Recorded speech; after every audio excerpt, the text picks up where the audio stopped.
구독과 좋아요는 영상 제작에 큰 힘이 됩니다. 대한민국의 KF-22 전투기를 희망하는 나라들이 점점 많아지고 있는데 한국항공우주산업 카이에서는 본격적인 전투기 초계 계약을 위한 계획을 발표했습니다.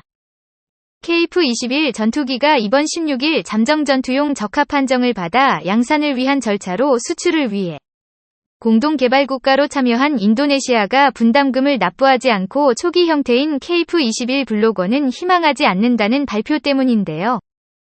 KF-22 전투기는 단군 이래 가장 많은 예산이 들어간 방산 프로젝트로 사업 시작 전부터 미국 전투기를 수입하는 것과 자국산 전투기 개발 중 어떤 것이 더 실익인지를 논하며 몇 번이나 좌초될 뻔했습니다.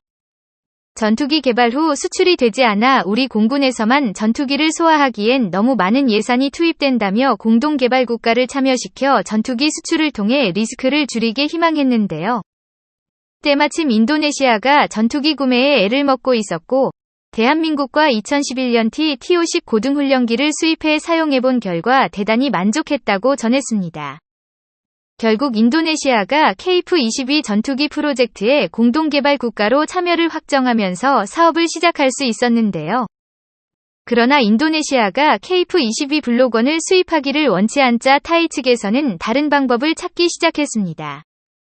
우선 대한민국과 긴밀하게 협력하고 있는 대표적인 국가인 동유럽의 폴란드를 가장 첫 번째 수출 국가로 고려하고 있는데요. 한국항공우주산업 하이 측에서는 KF-21 전투기를 비롯한 F-10형 전투기까지 폴란드에 수출이 시작되고 초동 물량을 비롯해 폴란드의 맞춤형상으로 개량된 전투기 제작까지 나서면서 폴란드를 넘어 체코나 스위스, 스페인 등 본격적인 유럽 시장 수출을 위한 대규모 프로젝트를 비밀리에 준비한다는 소식을 전했습니다. 갈수록 긴장되는 동유럽의 정세 속에서 유럽연합, 나토의 든든한 지원을 받은 폴란드의 전투력 증가는 필수 요소가 되었는데요.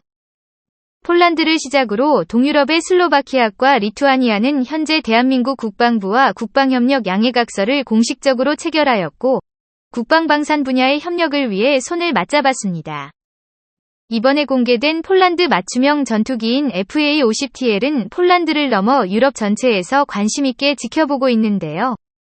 폴란드 공군이 원하던 최신형 A4 레이더를 FA-50경 전투기에 적용하였으며 여기에 한국항공우주산업카이는 곡자형으로 제작되던 FA-50을 KF-22 보라매처럼 반주용으로 제작을 공식 선언하면서 까다로운 전투기 구매자들의 입맛에 딱 맞출 수 있다고 선언했습니다.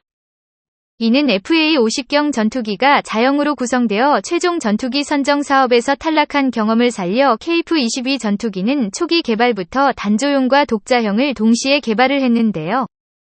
모든 경우의 수를 생각해둔 우리 대한민국의 연구진들과 개발진들이 과거의 경험을 통해 KF-21 전투기야말로 완벽함을 넘어섰다고 보여집니다.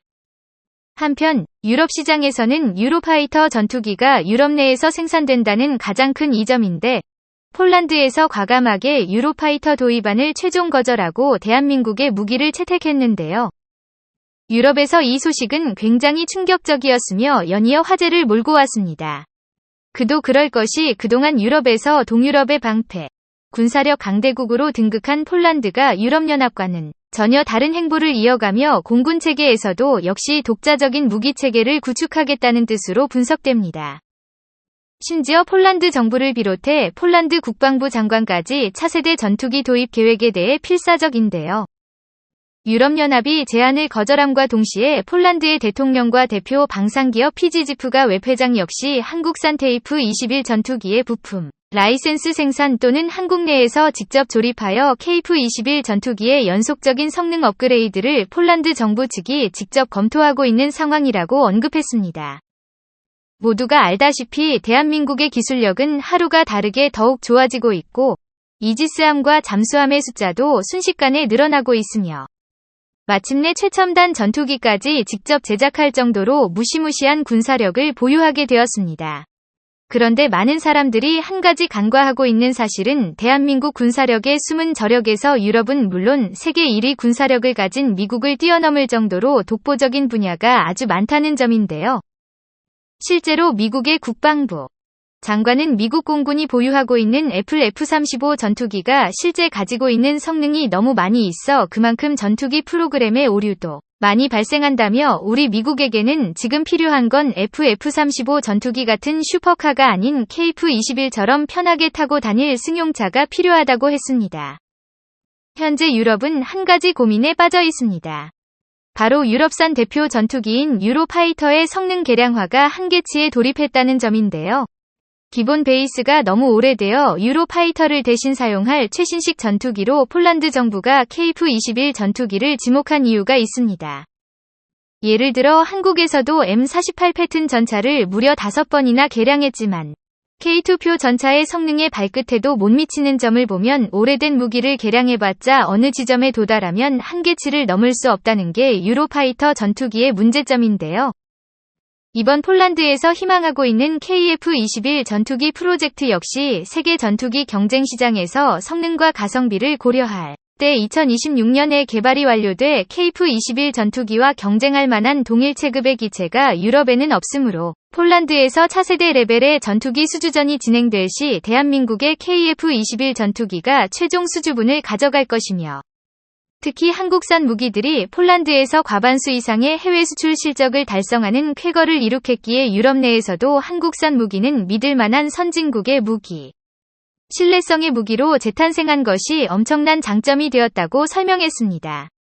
이러한 상황 속에서 폴란드의 방위산업체 PGG에 따르면 KF-21 전투기와 부품 생산 능력을 공유하기 위하여 한국항공우주산업과 협력해 유럽 내에서 한국산 전투기 부품 공급 체계를 만들어내자고 먼저 제안하고 있는데요. 게다가 폴란드를 넘어 유럽 수출의 전초전을 위해서 폴란드의 KF-21 전투기 생산 공장을 설립함으로 원활한 전투기 양산 후 인도가 가능할 것이며 폴란드 역시 공장 설립으로 인해 많은 일자리 창출이 진행될 것으로 양국 모두 윈윈하는 전략을 가질 것으로 보입니다. 폴란드에서는 유럽 시장에 대한민국의 명품 전투기인 KF-22 보람의 판매를 위해 적극적으로 최선을 다할 것인데요. 만약 유럽에서 전쟁이 발발했을 시 KF-21 전투기가 가장 먼저 전장에 투입되어 적군을 초토화시키는 한국 포병의 핵심 전술무기로 거듭날 것입니다.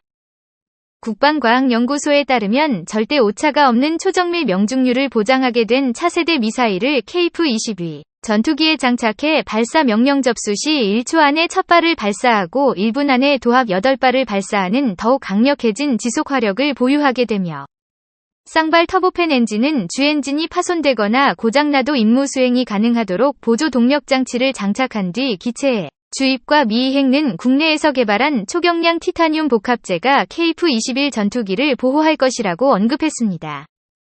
현재 한국산 미사일 기술의 향상과 항공기의 발전은 유효 사거리를 획기적으로 개선시켜 주었고 과거에는 상상할 수 없었던 초점거리에서 적군을 순식간에 타격할 수 있게 지속적인 개량이 이뤄지고 있습니다. 머지않은 미래의 한국항공우주산업 측은 이러한 한국의 KF-21 전투기를 더욱더 강력하게 만들기 위해서 세계 1위 성능을 가진 KF-21 전투기 블록 수리로 업그레이드한다는 계획을 공식적으로 발표했었죠. KF-22 전투기가 폴란드를 넘어 유럽 시장에 수출이 될 것을 예상하면서 한국항공우주산업 카이에서도 이러한 유럽 시장 진출에 대한 막대한 임무를 위해 수출 프로젝트에 시동을 걸었습니다. 정보가 도움되셨다면 구독과 좋아요 부탁드립니다.